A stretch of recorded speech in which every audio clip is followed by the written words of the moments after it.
So I've got a really great video for you today, guys. I had a chance to sit down with my good friend Danny Goldsmith, and we talked about his new project, Modus. And we had a chance to talk about a lot of other things too, including what he has planned for the future. So let's take a look.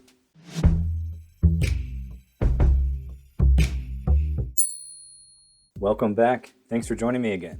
If this is your first time visiting, I'm happy to see you. My name's Rick Holcomb, and this is my Coin Magic channel where I talk about all things coin magic. I review books and videos, I teach a few things to help get you started with coin magic, and I even share a performance of my own now and then. But for today, I've got a really great interview for you with Danny Goldsmith. And be sure to stay tuned to the end where I'll share some details with you on how you can win a free copy of Danny's previous project, Homage. Now, if you haven't subscribed already, please do so. This is the easiest way to show your appreciation for what I'm doing here.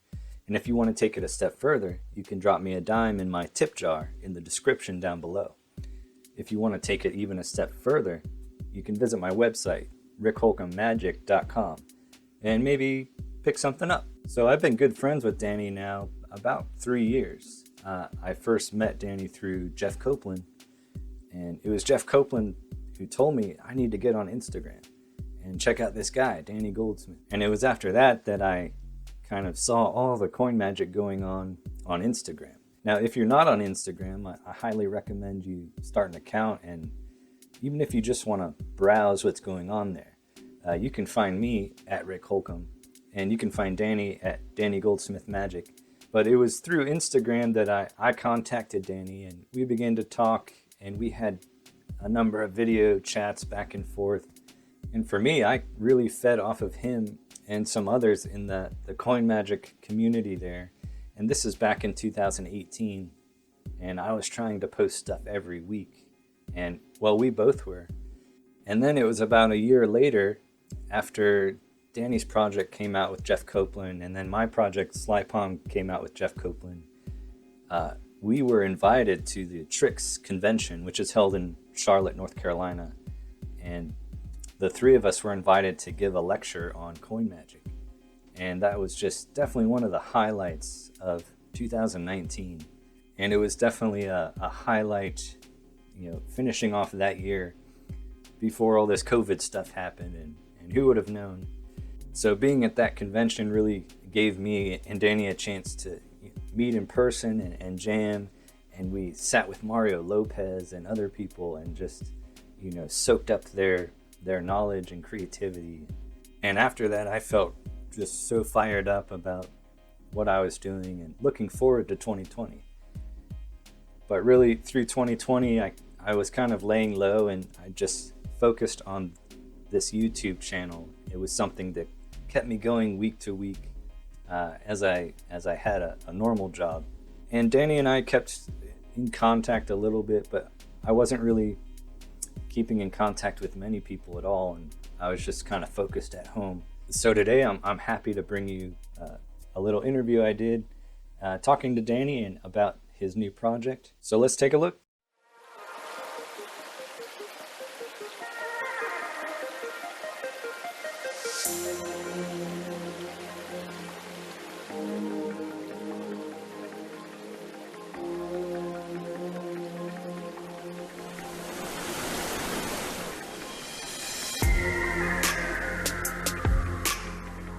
Hey, Danny Goldsmith here. In this project, I'm going to teach you 11 mind-blowing sleights, a collection of moves that you can add to your routines to make them more powerful, visual, and deceptive.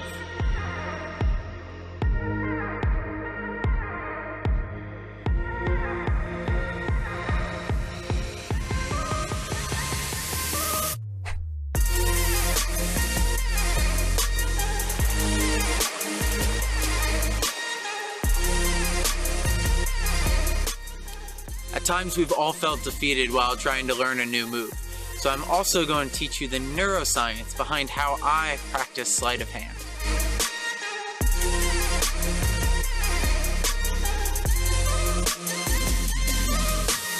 You're going to learn how to build good habits while simultaneously breaking down bad ones. How to learn difficult moves quickly while at the same time making your moves so much smoother.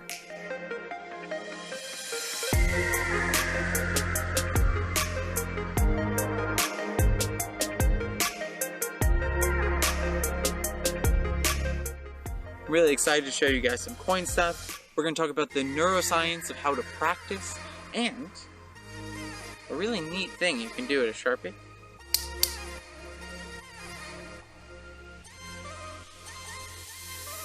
Let's get started.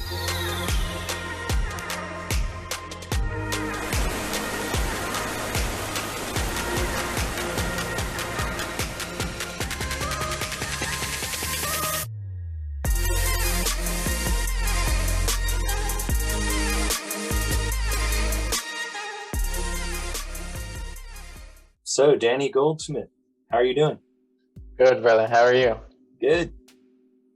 So, I hear you're now in North Carolina. I am. That's correct. Yeah, I drove out here from Colorado because our lease ended back in like September, and we were like, oh, we'll just move from the mountains down to the valley. And then in the middle of a pandemic, we had difficulty finding a new place, and we were like, let's just find an Airbnb somewhere in the country, figure out where do we want to go, and just go there. So we've been out here, and we're out here until April, and then who knows from here. Probably head north, try to look for a place up northeast area of Vermont. So transient at the moment, but it's been nice. Nice. Well, I'm in North Carolina too, so you're in a great place. But I know I used to live out here. Yeah, you lived here before long ago. Yeah. And last time we were together was at the Tricks convention, which, at the end of 2019 is the end of regular life. Right before it all. Yeah. I keep looking back on that whole year. That was a great year. That kind of ended the year on a high note, for me at least. But, absolutely. Yeah. I had so much fun at that convention. It was so cool to get to lecture together with Jeff and to do all of that. It was a blast. And to meet Mario Lopez, that was particularly exciting. Yes. I remember just sitting around at the table that one night and just kind of trading ideas with everybody. And you were like, egging everyone on. Like, you were just kind of passing slights around. And that was a definite highlight of that trip. So tell us a little bit about what else went on for you in 2020 when kind of no one could do anything. Yeah. What was I doing in 2020? You had a second project come out with Illusionist, right? Oh yeah, Voyage came out at some point in the year, so that happened. I did some lessons, but I didn't do too much. Yeah, and then towards the end of 2020, we left Colorado, and that's when it feels like everything has kind of happened. Yeah, I left Colorado. We were out in Portland for a few months, spent some time out there, and I decided to get into videography and video editing. So I got myself a nice camera. Not that this webcam shows, but I've yet to learn how to hook up my Canon up and set it up as my webcam and get all that sorted. Also, this Airbnb I'm in, all the walls match my skin tone, so that it's not a good situation for filming. But I did get a bit into film, and I actually filmed the entire Modus project and the trailer for that. So I've been spending a lot of time teaching myself video editing, and that was a lot of fun. So I spent a lot of time doing that. Yeah. So it's cool that you're just doing it kind of all by yourself. Yeah, it feels really good. It's something I've definitely wanted to do for a bit, and for a bit it felt like a little much, the idea of doing it, mostly because I had to learn videography and editing, but invest in a camera and all of that stuff. That felt like the larger hurdle, but because luckily I've had like a good response in terms of social media and Instagram and whatnot.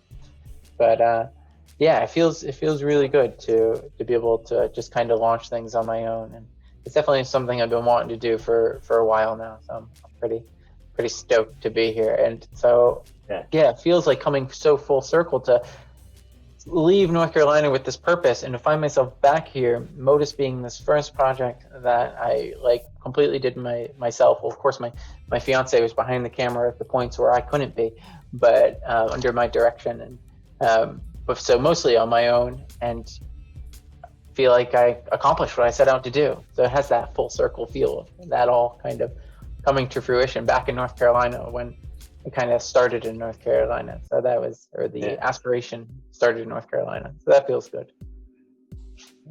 So looking forward, do you have planned out in your mind kind of projects for the future, or for the rest of this year, are you just focused on moving and getting a more permanent place and see what comes after that, or what are you thinking? Yeah, so I got to find a place. I got to figure out where I want to live. We're thinking Vermont. We're thinking we want to live in Vermont. So we're going to go look. And our Airbnb ends here April 8th. And then we were going to head northeast. And I was going to start looking. And at some point while I'm up there, and I definitely want to film my next project. And I'm really excited about that. I definitely have this one fleshed out. I'm going to, teach 3 awesome routines. And I'm going to dive particularly into storytelling and talking about storytelling and scripting in this one. So put some emphasis on that quality of magic. So I'm really excited to dive into that topic and offer these really awesome routines. So that's a project I hope to release later in the year. I have an updated version of Coin Cuffs that is better than the original. I don't want to show it yet. I'm keeping it secret still, but it's far cleaner, far better than the original, in my opinion. And I'm debating whether or not to release that one later this year or hold off. But I think I want to, in total, release 3 projects this year. And That could be a one-off. How popular that was. Yeah, that was my thought. It's just this one-off thing. Yeah. People will be excited for that one, I know. Yeah. I'm excited to release it. I'm thinking, I thought of the name Silver Shackles. Coin Cuffs V2, Silver Shackles. And I have like a subtitle. Or what would you call that? Like the secondary title, like when they do that in movies. I don't know, but something silly like that. I don't know. Talking about the effects on Modus, what are people getting here? I know they can go to your website, Danny Goldsmith Magic, and see the trailer, and I'll put that on the screen here and in the description, but I'd like to hear from you, like what are people getting here and what can they look forward to? Yeah, so it's 11 new moves, and I talk about the background behind some of them, some of my creative process around it. And there's 6 vanishes, 3 changes, and 2 productions. And then what I found to be what I really wanted to communicate in this though was how to practice. So there's a deep dive into actually breaking down the neuroscience of how you build habits. And I'm talking the most refined way to practice, scientifically proven, to learn difficult sleights more quickly, smoother, and with less hiccups along the way. So really break it down in this. We talk about how the process of building a habit works, how to break down old habits so that you don't have involuntary movements, and then how to actually do those things simultaneously. So we actually dive into the neuroscience of it. And I actually had somebody who's worked in the neuroscientific field reach out to me and was like, wow, this is spot on. You really did your research. And as somebody who I love neuroscience and have studied it fairly thoroughly, not in school or anything, but actually as a meditation teacher, a lot of what's being discovered in neuroscience, specifically around meditation, they're starting to study meditators and see we're learning more about perception that way. So teaching meditation from a more Buddhist perspective, people often ask, they go, yeah, but what about this, and this? And I've always loved science since I was young, so I learned all the neuroscience aspect of it to be able to tell people what is actually happening when you sit down and practice meditation on the neurological level, and to really talk about it from a scientific point of view for people who are more science-oriented or science-minded people, because meditation in general is just a profoundly beneficial therapy, you could call it, exercise, for the mind. So it was a lot of my study in that, how habits are built, our relationship to what we're doing and how that builds habits and breakdowns habits, that I took and integrated into this project to really teach the very, very, very, very precise techniques that I use to develop my dexterity. And it's being received really well. People have been really, really enjoying that section, which has been cool. Yeah, and I think that's one of the most important things that people will get from this, because you might be interested in a few various videos or books, and your skill level may be here or here, but talking about practice and the way you're talking about it on Modus is, you can lift your level in a shorter period of time with the way you're looking at practice and with your intention and really focus on what you are doing and using your time to the fullest. You can be at that advanced level you want to be. So the material on Modus may be out of reach, or maybe one or two items, but you're including this practice discussion and techniques. So at the same time, you're giving people material and then giving them a roadmap to achieve these slights. So I thought that was a good part you added on to the video. And I definitely tried to put some beginner, intermediate, and advanced stuff in there. You guys saw the show us a few the cap tap subtlety that I did with this thing. Right. So the cap tap subtlety, this little thing, it doesn't matter what retention you do to be able to, do this kind of action. That's something that you're going to be able to implement really, really, really quickly. That's definitely more in the beginner realm of the things taught on the project. And then there's some intermediate stuff. It's so fun. It really is. It's one of these things I always tell people, I guarantee you will use this. Like, it's one of those things you'll never forget, because we all carry one of these, and I wish I could talk about how I discovered that, but I'd be revealing the method. So I was walking around with a Sharpie and practicing my timing. I'm just like, cooler. That's funny. And you could do it that way. It's inspired by David Williamson, and with this you don't need an extra coin in the hand like you did with Williamson sing with the one. But I loved that. You just tap and then produce a coin off that. So there's so many ways to use it. But there is that. The Twister Vanish is a little more intermediate, somewhere between beginner and intermediate. Some people I've noticed have gotten it really quickly, and some need a little bit more time with it.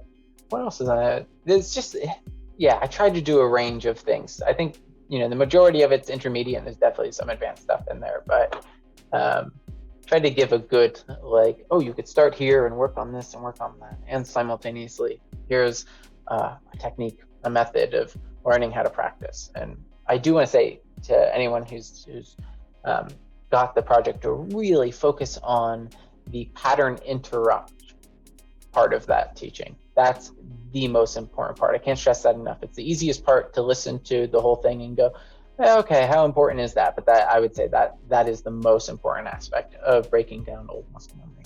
And so what would you tell those people who are wondering about, which of these moves are really good for angles, or which ones are kind of, I would only do this for two people, or I would only do this for the camera, or... So the cap tap subtlety is extremely versatile. You could be pretty much any situation. And so I would say that is probably the most angle proof thing on the project. And all of this stuff is no different than retention vanish. It's the same. I could do it from this position. We could even talk about doing that from here, right? We can do it from the left side, and of course the right side is you're very covered. But so the versatility on these moves is great, and that's the Twister Rots move, and that was inspired by Michael Rubinstein's retention open palm steel, and he loved this. He gave me a fantastic quote on this, but so I'm glad he enjoyed that. But that one's it's very versatile. All of these kind of moves are versatile. There's definitely one move in there that is definitely more on the quality of, I guess, what could be referred to as angle sensitivity. I prefer angle conscious is a term I like. I think angle sensitivity is a word people use to say that that's not practical. And that's a misunderstanding, because everything I do in this project, I do in the real world and I use often, and for groups and groups and groups of people. So it's really about understanding angles, which is why in my previous projects I've really given a deep dive into that. And if I may plug something, just in case you're looking for the resources, the Homage package deal that's on my site, there's just a class just on angles and audience management on that. I guarantee you'll change the way you look at angles. So yeah, definitely something to look into. So a wide variety of stuff here, and things you'll have to be more conscious of, but everything, in my opinion, was mind-blowing and visual stuff, and really things you can insert into any routines you're doing, which is, I like the idea of a download that is just like, boom, here's a toolkit of stuff. Yeah. And it'll transform the stuff you're doing. Right. I hope to do a Modus volume 2 one day. We'll see. And this project kind of came about because I have, I write down all my ideas and I package some of them. I go, oh, those could be a project. These 3 routines. These 3 routines are a different project. But then there's always the stuff that doesn't go into necessarily specifically into any of my routines, or I add them here and there. And it's just like, oh, what do I do with these? Like, well, let's create like a utility box of moods, and hence Modus came about. And I thought, oh, maybe I'll make like a volume 2 and 3 and whatnot. Who knows? Yeah, and there is that group of people out there, that move monkey people, that they don't necessarily want routines, but they'll eat up, the moves, the ideas, and only do that stuff. I personally still, I always think presentation is important, and I think the visuals don't hold, they don't hold the entirety of what magic is on their own, in my own personal opinion. I think that when you just show moves, what a spectator sees is moves. They see a coin disappears, it comes back, you can do this, and you can do all these different things, and you can go here and there and do this, and do this, and do all of this kind of stuff, and do all this kind of deceptive, more visual things or whatnot. But this quality of flurrying, as visual as it may be, even if you have all of these nice little, like this kind of stuff that people doesn't work when there it goes. Anyways, all of this kind of stuff. If you don't have a story or presentation, what happens? They're going to come up with a narrative about what they're seeing, and you're not giving them a narrative. So their narrative is going to be about the moves, because there's no actual presentation. You're just displaying moves. What narrative can they possibly come up with other than trying to figure out how the moves are done? Whereas when we talk about a presentation, we can talk about sound, and how sound's technically vibration moving through the air, but we hear it technically in our heads. It's kind of like this imagined sense in a way, like when you think you hear your phone ringing somewhere and it turns out it's not where you left it. All that makes you wonder how much of what we experience is reality and how much is imagination. Right, so this is a little routine of mine called Silver Symphony that I love very much. It's got an absurd amount of mileage, but the presentation gives you a narrative to think about. Your relationship is this quality of sound, and sound being used, and everyone has this experience of hearing their phone ringing when it's not, or that kind of phantom ring thing, especially if you've been hearing your phone ring too often, then you start to imagine you're hearing it. So when you give someone something like that, that's what their narrative is about. It's not about the methods, it's about the presentation. So I think there has to be some kind of presentation, even if it's silent, because it can be silent. I don't mean to say you can't be silent, but then you have to tell a story with your body language. Maybe it's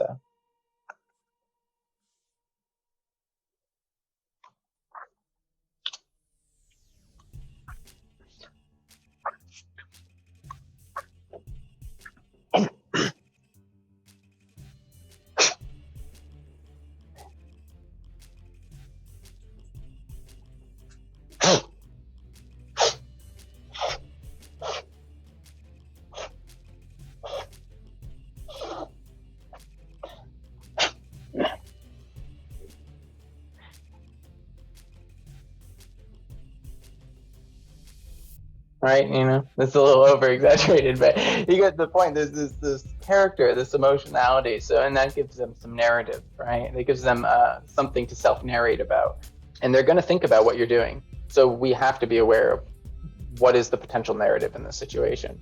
And in my opinion, when we just do moves, because we're not presenting anything other than moves, the narrative's going to be about the method. And I think that doesn't quite invoke the state of magic. Well, I'm really glad you could join me and talk a little bit about the new project, Modus. And I mentioned before, people can pick that up at DannyGoldsmithMagic.com. And I'll put that down below for people.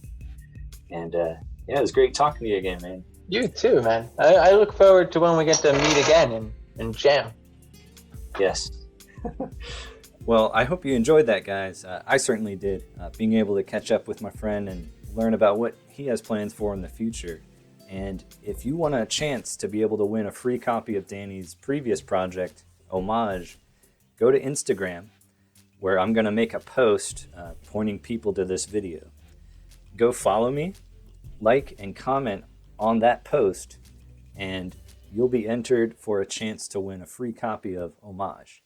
Danny's going to provide me with a promo code, and in a couple of days, I will select a winner at random. If you've done those 3 things, follow me, like, and comment on that video, then you'll be entered in a chance to win that.